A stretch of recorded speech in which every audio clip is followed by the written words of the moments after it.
Hey everybody, welcome back to another episode of Film Haven Reviews. I'm your host Sawyer as always, and today we are doing something a little different. I have been working for a while on trying to take this podcast video and trying to make it into a new format that is more accessible to more people. And you guys have been listening to me for almost 2 years now. Maybe you might want to watch me talk. And also a good way for, I think one of the things is movies are visual, right? And I'm talking on an audio format about movies that are visual.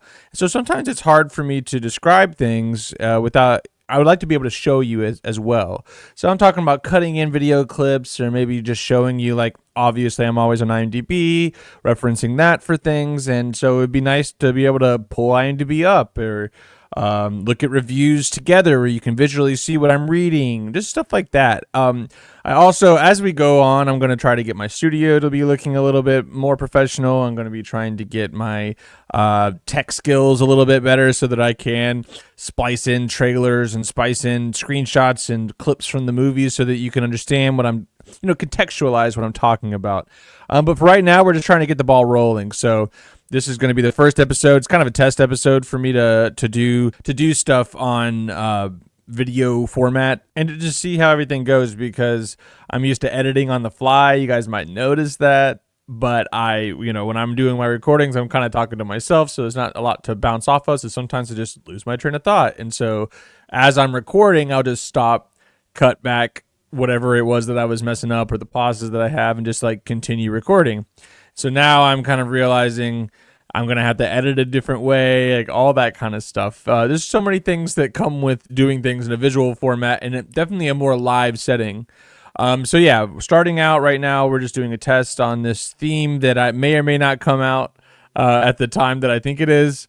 But I decided to do a fun theme. I was just kind of looking around on movies and noticed that there's a lot of movies called Night of the something. So of course there's the famous Night of the Living Dead. Unfortunately, I've already seen both the iterations of that, so I'm trying to do something I haven't seen.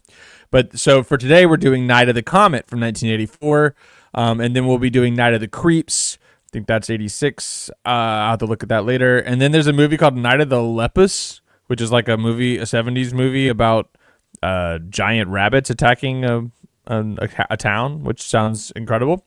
So yeah, I'm gonna use this kind of schlocky, just kind of nothing, this slightly midnight movie theme to exercise some new possible skills at doing this podcast in a video format. So I should be able to upload this to YouTube. Obviously, I'm going to be uploading to YouTube, but also Spotify. And then, of course, for those of you that listen to me in an audio format anyway, on the other things that I, like Apple Podcasts and other podcast hosting platforms, you'll just be hearing it audio as well. And I'll try to cater to both people who are listening to it and people who are watching it as well. So without further ado, let's get into the actual episode.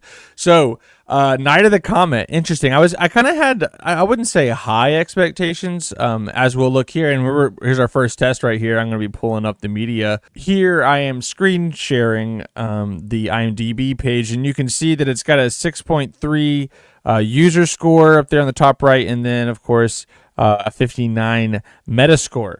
So, not anything crazy. 6.3, though, is honestly pretty good for a kind of small-time schlocky movie like it is. 59 Metascore also in the orange for a movie that is very, as we'll get into it, interesting. I wasn't as impressed as I wanted to be. We got Catherine Mary Stewart and Kelly Maroney, who have apparently become quite popular within the B-movie 80s horror not genre, but kind of community. They go to a lot of Comic-Con kind of stuff, a lot of cons where you can talk to them. So the movie has like a really cool vibe, especially when you look at like the poster here. I love this poster.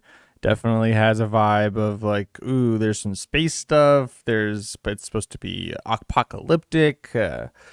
It's definitely an apocalypse movie. Maybe one of the only issues here is that it doesn't really make a lot of sense. So we've got an apocalypse that causes a zombie situation as well.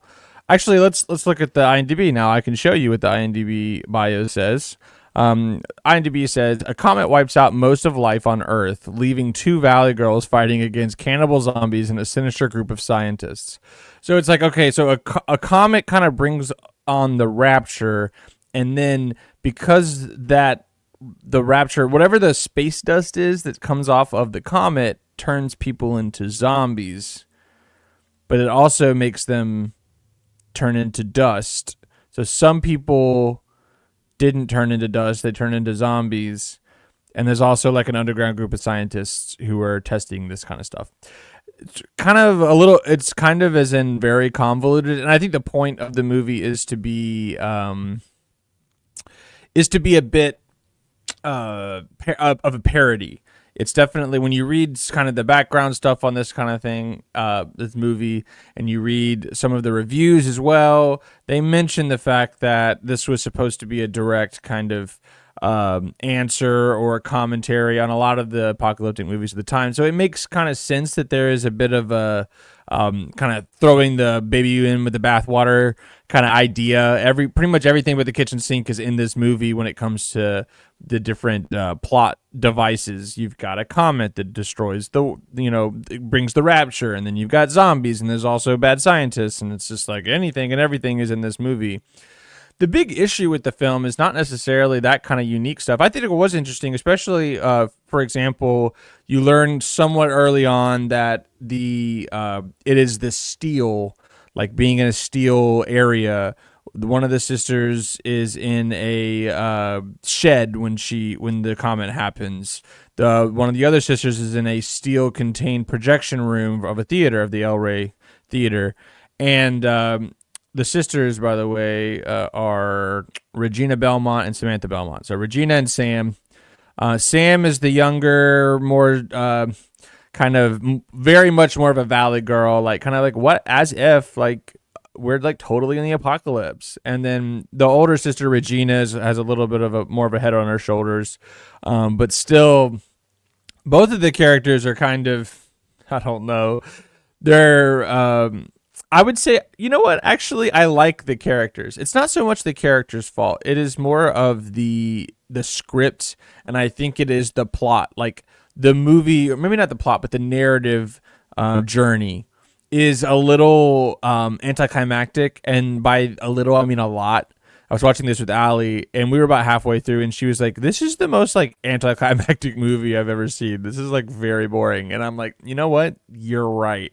I try to give movies the benefit of the doubt. I try to get into them. I try to expect that the movie's going to go somewhere. And so a lot of times I can be kind of deaf a little bit to that trajectory. So like so far I was like still trying to get into it, but when she said that, it made me realize like, yeah, nothing is really like important has happened too much since the first 15 minutes. Like the setup of the actual comet coming and wiping everybody out, that actually was pretty interesting and active. There's a lot going on, right? Like you're setting up all the characters, and then the apocalypse happens, so everyone's trying to figure that out. Like that is interesting, but very quickly after that, they just take their time with everything. It takes so long for anything to happen. And while there is some like clever script writing in here, there is definitely some running jokes that are pretty funny. My favorite being there's an arcade cabinet that is like an arcade game that Regina is playing at the beginning, and she's not even doing her job as a attendee at the movie theater because she's trying to she has the high score from 1 to 10. Like the top 10 is hers. Her name, REG, is in each one. And she sees this someone at number 7, DMK, and she's like, who the heck is this? I can't let that happen. And so she has to beat the game or get just the perfect score that she knows how to do to get to the 7th row, to the 7th place, and knock him out, or whoever it is, DMK. And I thought that was really funny. Like there is some like little funny things like that. And of course, Sam's character, the younger sister, being a Valley girl. I mean, the whole idea of Valley girls trying to fight zombies in the apocalypse is pretty cool. I think as a concept, you can definitely tell it's tongue in cheek, it's schlocky, but it's kind of awesome at the same time. Like I would love to see a modern movie where Valley girls are fighting zombies, and I feel like they could easily do that in a fun way. directors that could do that kind of stuff, like Edgar Wright or something like that. I mean, Edgar Wright may be a little too polished for that, but you know what I mean. There's a lot of very irreverent movies out there like that could it's a bit of a parody, but at the same time you can have a fun time with it. And I love those kind of movies, honestly. And so, yeah, I mean, if you look at IMDb here, it does say that this movie is a dark comedy, a parody, a satire, comedy, horror, sci-fi. So the movie, first and foremost, is supposed to be funny. And while there is humor in there, the actual, it's just, I mean, honestly, it's boring. Everything takes so long to happen. The actual action in the movie is not very good. That was one of the things I think that disappointed me the most, because I'm looking at some of the posters, and the posters are like showing some great scenes of or great insinuations of scenes where you've got these Valley Girls with submachine guns, and they're fighting in LA, that's fighting zombies in LA, and you just think, oh, this is gonna get kind of cool, kind of crazy. At least give me some shootouts where they're really fighting through an area or something, killing zombies. But the only actual shootout that they have really is towards almost towards the end, or getting towards the final act, and they're in a mall or a department store, and they fight these guys who are turning into zombies, but they're also just kind of like a criminal, kind of think of a bandit gang of sorts. 80s leather jacket wearing bandit gang. And the actual choreography for the fighting is so bad, because it's really one of the cool things about these Valley Girls is that their father is a Green Beret, and so they know how to fight, and I think that's really cool. So it's oh, okay, so they're not just just dumb ditzy Valley Girls, they also are combat trained, and it's silly, but it's fun. But they don't actually get to use that combat as much as they kind of insinuate that they will. So on every level, pretty much, the movie just kind of keeps acting like it's going to be cooler than it is. When it doesn't, it has more bark than bite. And that really annoyed me. I think I might give it a 5.5. I think I might stay with 5 out of 10, because I just was disappointed, because it was giving me so much, giving me such an idea of what it was going to be, and then at every turn it pretty much let me down. At one point I literally was starting to snooze a little bit, which for watching a movie in the middle of the day, and for me to watch a movie in the middle of the day, it's got to be pretty anticlimactic, pretty drawn out, pretty boring for me to start to slip into sleep. That's pretty crazy, honestly. I think Allie was even surprised. She was watching, she looked over and she was like, "Are you falling asleep?" And I was like, "Yeah, man, I'm falling asleep," which is crazy to me, because it doesn't happen very often. And the third act too wasn't much better. They're in the science facility. It just kind of goes off the rails a little bit, which I know is partially the point. And like I said, there are some funny parts to it. It's not a terrible movie. I'm not giving it a 3 out of 10. 5 out of 10 is fine, because there were redeemable qualities. I liked the concept for the most part. The whole zombie thing, like I talked about, was a little out of left field for the Comet. I'm why is the zombies and comets? That just doesn't really go together. But I guess the idea was, if you are exposed to the dust without being fully exposed, so you weren't in a steel cage, but you were inside of a partially steel cage, so you didn't get hit with the full blast of the comet, then you turn into a zombie. But the zombie can also kind of talk. They're kind of sentient zombies, and I don't know. It's just a big sigh a little bit. I was expecting a little bit more. Not that I knew it was going to be a B movie. I was expecting bad acting. I was expecting some really schlocky stuff. What I wasn't expecting was bad pacing, anticlimactic action, an ending that just I didn't really care about. I did like the post, kind of the outro scene was really funny.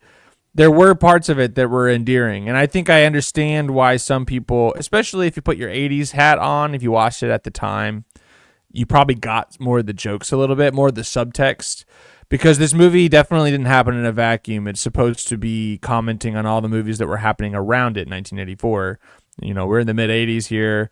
A lot of these schlocky 80 movies, higher budget and lower budget, have happened at this point, and so the movie is definitely commenting on those. The problem is that the movie itself needs to be a little bit more entertaining. They had some elements that were really good. Like I said, I actually did like the characters. The sisters were kind of cool. Regina had some redeeming qualities. I think the whole arcade cabinet scene at the beginning was pretty endearing, in a way. So it was kind of fun to. I was already kind of connected to her, and then of course Sam she had a lot of personality, so she definitely felt like a unique character. It was not like a cardboard character at all. They just didn't do enough with those characters, and that was really annoying. So I didn't like that. But I think I was looking at the reviews here. We'll use our video format here.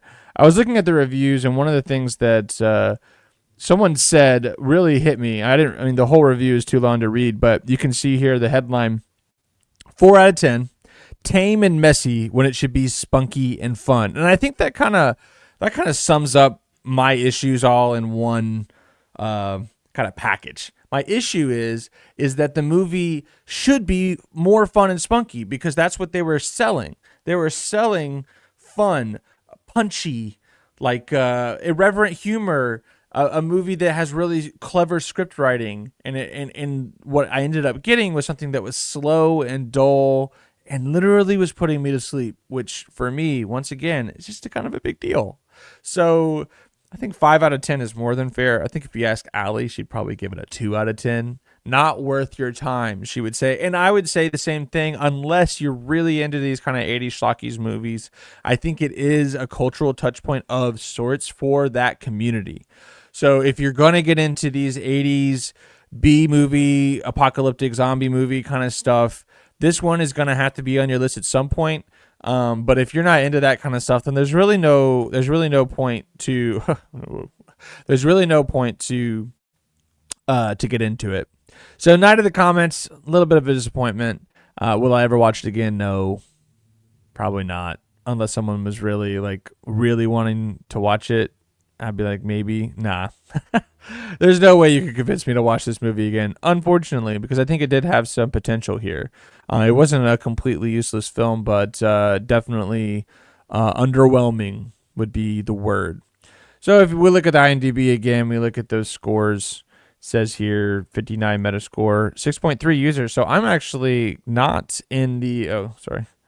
I am not in the majority here. I actually think it was worse than what a lot of people say.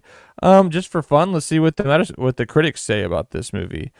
TV Guide magazine says this is a terrifically witty, refreshingly unpretentious science fiction film with the least likely and most likable heroines in memory.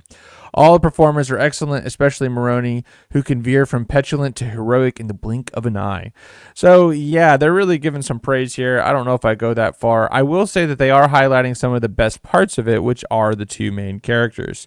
They really kind of try to carry this movie, and keyword is try to carry the movie. I don't think that they really succeed in that. Let's look at the bad stuff here. Okay, so 38 from the Globe and Mail. This is a movie which makes its viewers feel ripped off just for expending a snicker. Camp, satire, sci-fi all have their values, rigorous ones at that, but Night of the Comet violates even the codes of trash.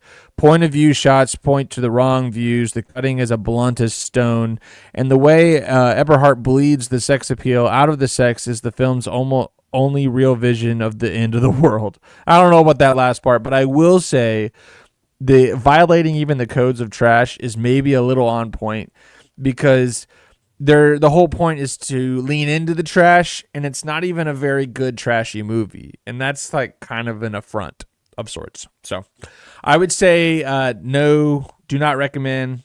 5 out of 10. Okay. So this is our first video podcast. I hope you enjoyed it.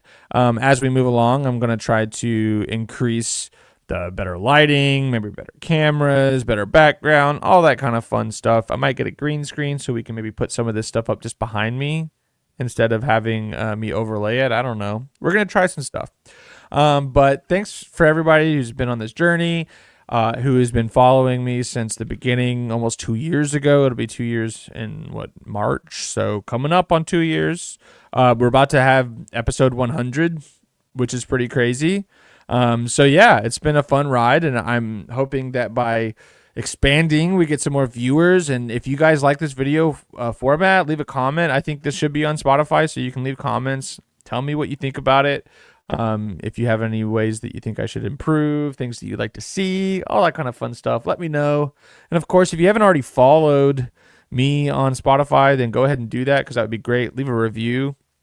5-star reviews are awesome. They help me get seen by other, the search engine, all that kind of fun, dumb, schlocky stuff.